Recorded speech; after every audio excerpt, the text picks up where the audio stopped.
I also wanted to get your thoughts on the convergence that's going on here with an online video game being developed in conjunction with this television series. Yeah, well, the Defiance originally came from the game, the MMO. Online game, which has now been made into the television show. So it's the first time that's actually happened. Obviously, we're making the show right now, and as when we went to Comic-Con, there was a lot of gamers there who are into sci-fi shows, but they're very much into their games as well. And there's going to be that synergy, which a lot of people have talked about, of the first time that a game and a television show are going to actually influence each other. The game being set, I'm sure people have told you, in San Francisco, and the television show being set in St. Louis. There will be events that happen in the game and in the show that will eventually influence each other, and I think that's what's going to be very exciting for the gamers. And if you watch a television show and you play a game, I think there's something very unique about that, and something that's not really been done before, that you can actually relate to playing a game, that you actually can turn the television on and watch the character that you're shooting up, the night before, and then you're actually watching them on television, or vice versa. So I think that's going to be, it's a big, with Syfy and Trion and NBC, it's a big push for this. So hopefully everybody's going to buy the game, watch the show, change your life.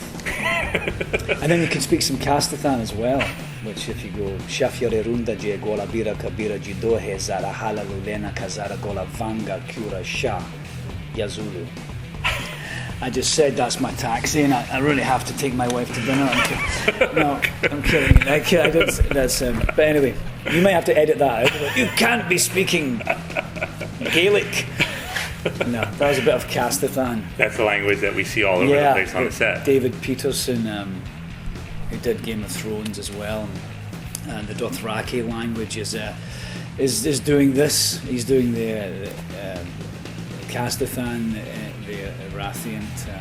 It's quite fabulous what he's doing with it, because he speaks so many languages. He's sort of multilingual gentleman that there's a real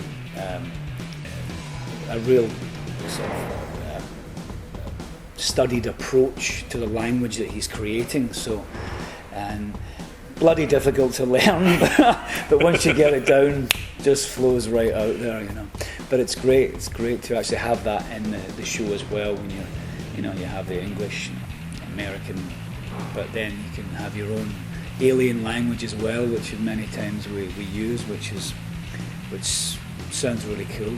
But other people here that hey, you just said that wrong, we'll do it again. No, they don't have a Scooby-Doo.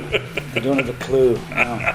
Unless, of course, my wife's on set and she'll be like, "Honey, you said," because I've been rehearsing with her. So she's a toughie, man. So but it's good. It's good to have that aspect to it. It gives it a lot of depth, the show, I think, because there is this fantastical backdrop. The sets and the alien world, there is that sort of wonderful science fiction feel to it, but what Kevin and everybody else has come up with is the richness of the characters, and that it is about sort of courage and bravery and survival, and also it's very human story as well, as much as there are aliens in it, but there's so many human sort of points of reference for people who will watch the show, and I think that's what's going to bring it together, with that sort of wonderful backdrop and the sort of strength of the characters that are they're quite compelling individuals, Mm-hmm.